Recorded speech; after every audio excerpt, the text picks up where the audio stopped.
Sometimes men go silent rather than speaking up and communicating with you. And when they do go silent, especially if they've had a cadence of texting you every day, calling you every day, and then all of a sudden they disappear, it's wildly confusing. It's disrespectful, and ultimately may cause you to get angry, may cause you to leave the relationship. Bottom line, when men disappear, it's confusing.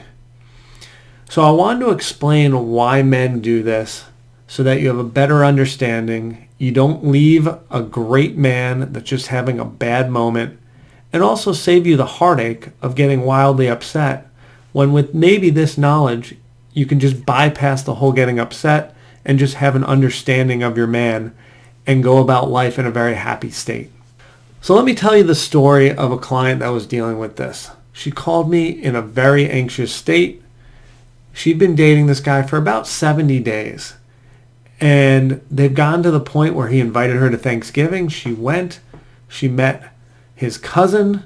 And so she was meeting friends and family, which, as you know, is very important in knowing if a guy's into you.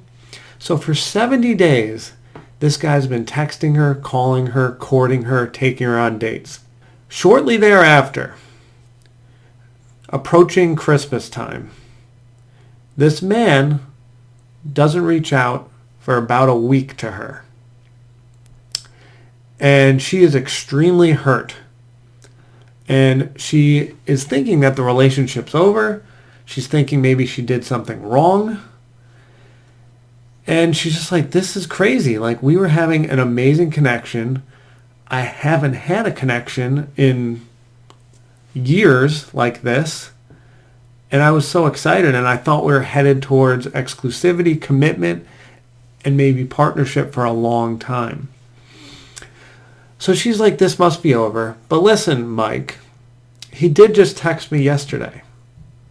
I said, okay. What did he say? Well, the man said, listen, babe, I'm in a huge funk. And I'm working through that. And I'm sorry I haven't been reaching out. So at this point, my client was just so upset that she hadn't heard from him for a week that she was in no place to kind of hear what he was going through, and was really just looking at herself and like, well, this sucks. This guy's not consistent, and this must be over. But really, if we look at the words of what he said, he was clearly going through a tough time. It actually had nothing to do with her. He was just in a funk, maybe because the holidays are tough and who knows what's going on. But he was going through a tough time. And now I want to explain why he disappears for a week, because this is so confusing. You would think if he's having a tough time, he would go to the person he's close to and communicate and talk and ask for support and share what he's going through so that you can help him. This is not how men work at all.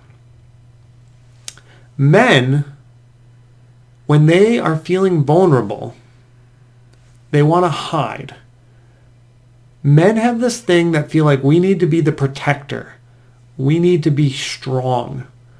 So the moment we're feeling weak is the moment we need to hide, especially to our female partner that we're trying to impress.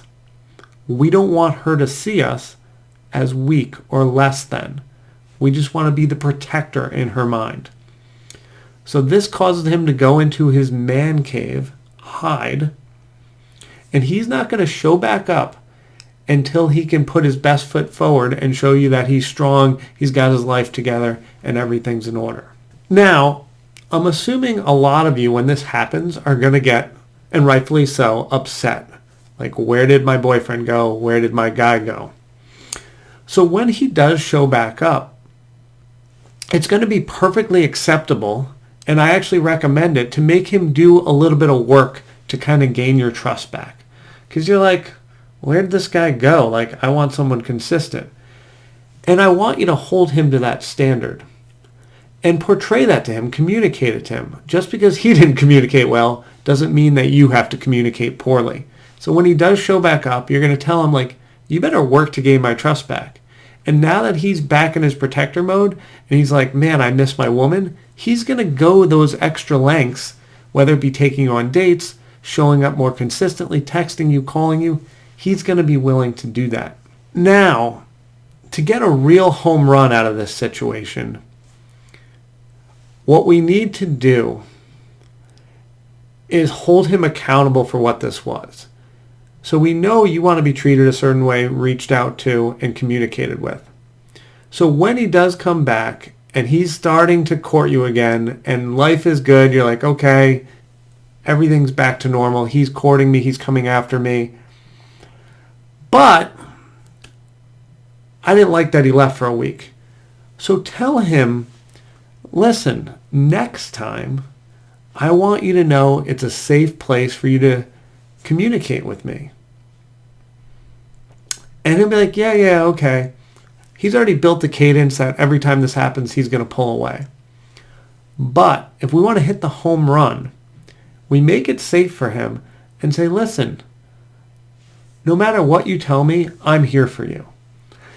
And this is like 2% of hitting, getting 100%. You're just laying the groundwork here. But for the home run, the one time when it finally happens, I don't know when it's going to happen. It could happen tomorrow. It could happen in 2 years. But eventually, he's going to feel comfortable, and he's going to come to you in a very vulnerable state and tell you what is wrong. And when you accept him, hug him, and have his back, this is the moment you hit the home run. This is when you get 100 points, 100%. This is the game changer that's going to make him look at you in a very different light. A light of commitment, a light of life partnership. So once you deliver on this, that's when this relationship gets escalated to a very amazing level. All right, so when he disappears, it's freaking hard. You're terrified of what the heck is going to happen. Is this relationship over? So I wanted to give you some information from our great friend John Gray, the best-selling nonfiction author of all time. Go there, watch this video. It explains what to do when he disappears.